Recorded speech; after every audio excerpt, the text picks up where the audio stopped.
Cie cie cie, ada yang lagi cair nih hasil dari penjualan buku atau memang dana dari si Bohir udah cair? Ayo. Ngakunya serius mon, mereka sudah ngumpulin uang sebanyak 80 juta hasil dari penjualan buku Jokowi White Paper. Luar biasa ya. Dari beberapa hari yang lalu mereka launching buku Jokowi White Paper sampai dengan saat ini mereka udah memperoleh duit 80 jutaan. Ini ngakunya serius mon. Kira-kira masuk akal nggak teman-teman? Udah berapa banyak buku yang mereka jualin sampai ngasihin uang 80 juta? Atau emang jangan-jangan nih ya alibi mereka aja buku ini, padahal itu transparan dari Bohir. Nah, sebelum kita ke videonya, jangan lupa like, share, dan subscribe channel Akbar CK. Tanpa berlama-lama, langsung aja kita saksikan videonya berikut ini. Katanya uang untuk pembelian bukunya terkumpul sudah 80 jutaan ya. Ya, 80 jutaan. Kalau bisa kita tanggal 29 Agustus di mana, Bang? 29 Agustus. Mau ini dikeliling? Oh. Boleh. 29 Agustus tapi tempatnya Tentatif loh, tentatif. Iya. Agenda yang ini belum tahu kapan selesai. Ada panggilan lanjutan atau apa gitu. ya, tapi kalau bisa ditempatkan lah, Bang. Oh iya. Karena sudah janji sama pemirsa 29 Agustus grand launching. Oh ya udah. Rismon ngaku uang jual buku terkumpul 80 juta. Kalian percaya? Tulis pendapat kalian di kolom komentar. Kenalin Pak, nama Bapak Tony. Tony Tarigan. Oh, Tarigan. Ya, Tarigan Mergana. Hari ini kan kita sudah buka open order Tarigan, untuk itu. buku kita Jokowi White Paper. Iya. Nah, Bapak Oni ini menjadi pembeli pertama dan langsung orang 10 buku. Catat dalam sejarah. Diskon. Dapat diskon. Jangan lupa dihitung, Pak. Ya dihitung ya. 10 buku edisi standar, Ya. satu edisi standar 250.000, berarti ini 2.500.000. 2.500.000. Nah, untuk 500 kita diskon 10%. Diskon Pak, diskon.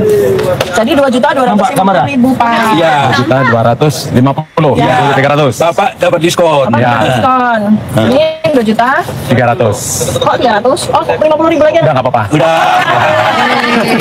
Mantap. Oke. Ini bukti kita nggak punya Bohir ya.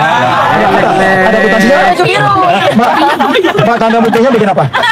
Kalian percaya nggak guys? Bapak ini betul-betul beli. Jangan-jangan ini orangnya mereka juga pura-pura beli. Karena kan si Tipa tadi bilang, ini bukti kita nggak punya Bohir ya.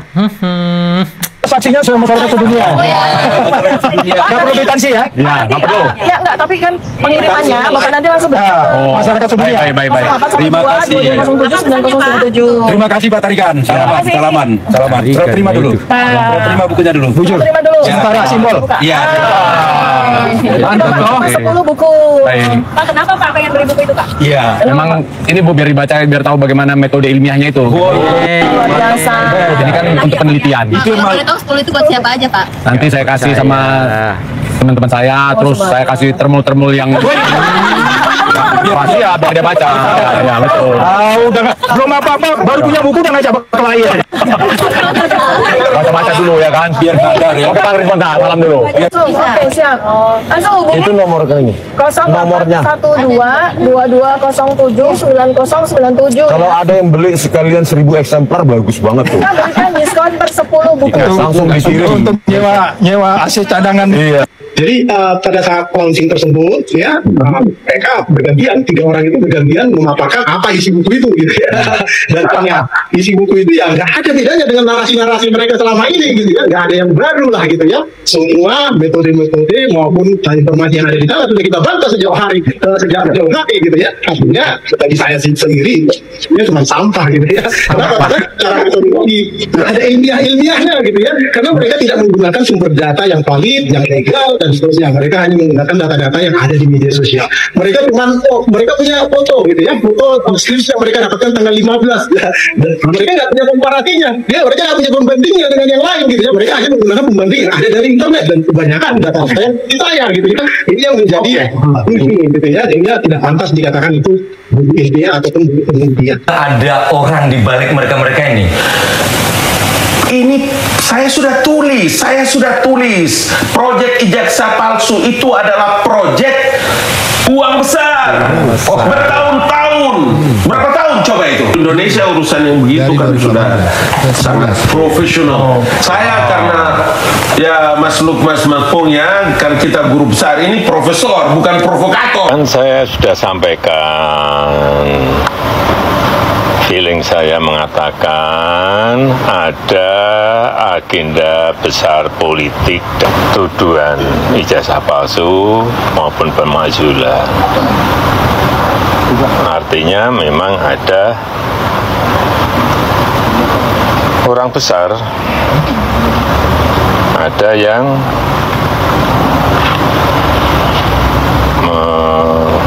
make up, ya itu aja. Pernyataan atau konferensi pers ataupun podcast yang dilakukan oleh Rektor UGM serta jajarannya itu sangat berdekatan dengan peristiwa relaunching dari buku Jokowi White Paper yang kami adakan tanggal 18 Agustus 2025. Kesan kami ya sebagai masyarakat, ada pihak yang sengaja membenturkan antara RRT, Roy Suryo Rismon dan Tifa dengan pihak Rektor UGM.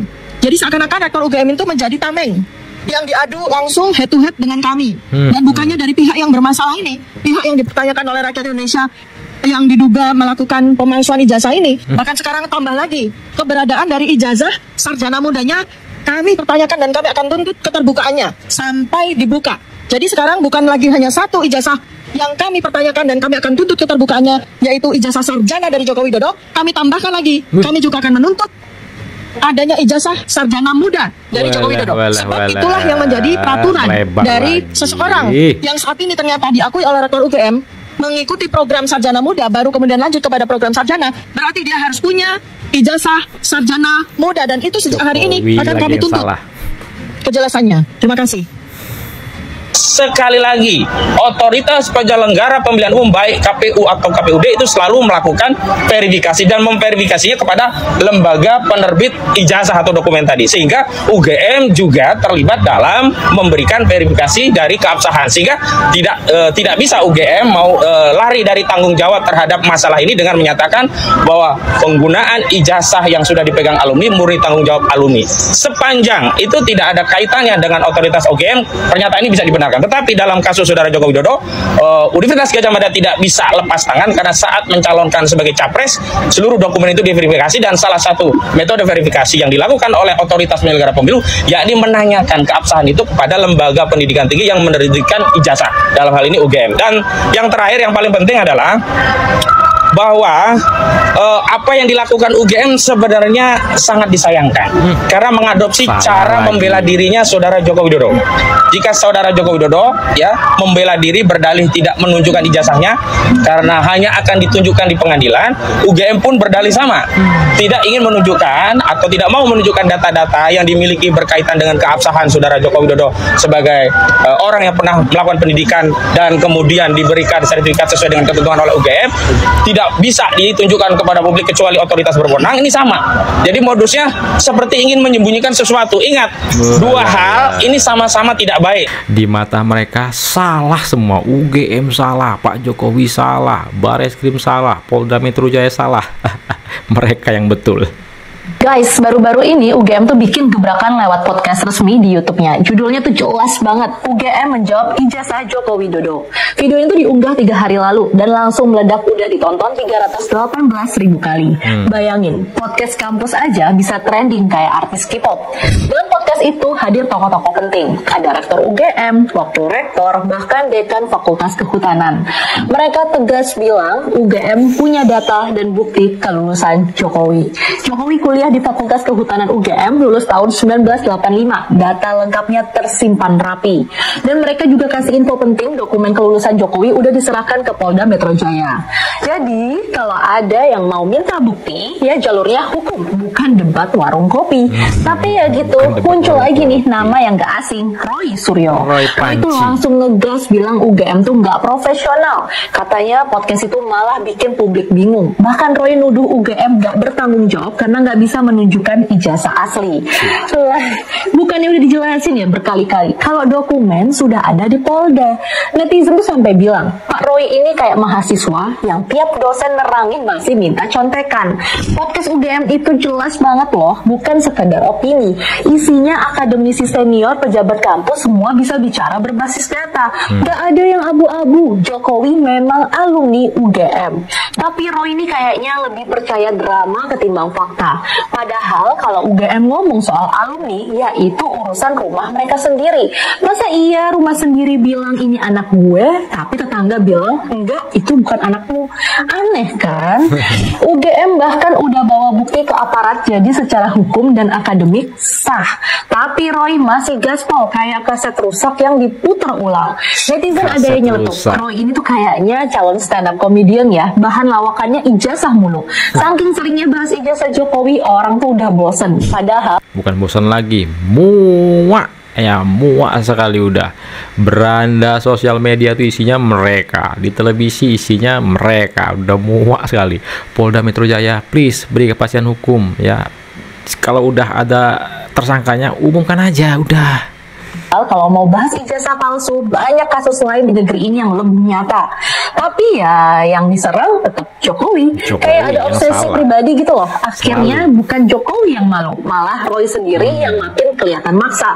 Soalnya lawannya itu bukan orang biasa, tapi kampus sebesar UGM. Dan UGM gak mungkin main-main dengan nama baiknya.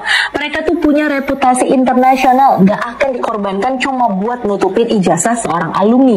Jadi siapa yang benar? Yang jelas ya UGM. Yang bikin drama ya Anda tahu lah. Intinya Jokowi itu udah sah sebagai alumni UGM. Ijazah asli, bukti sudah ada. Roy ya tetap dengan gayanya, ada khasnya.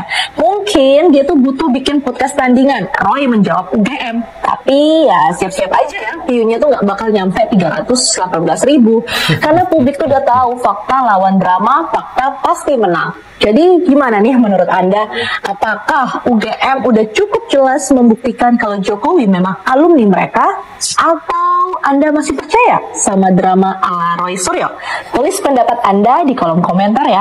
Oh iya, jangan lupa nonton juga videonya langsung di YouTube UGM menjawab ijazah Joko Widodo biar nggak salah info. Nah, inilah video kita kali ini.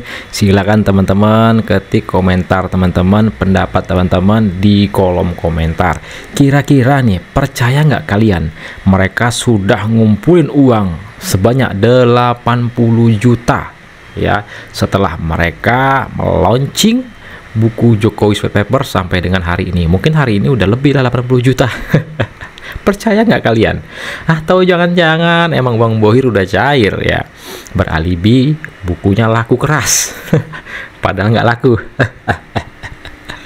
Nah ya, inilah informasi yang bisa saya sampaikan. Sebelum saya akhiri, jangan lupa like, share video ini ke grup-grup yang teman-teman miliki agar masyarakat bisa tercerahkan dengan adanya video ini.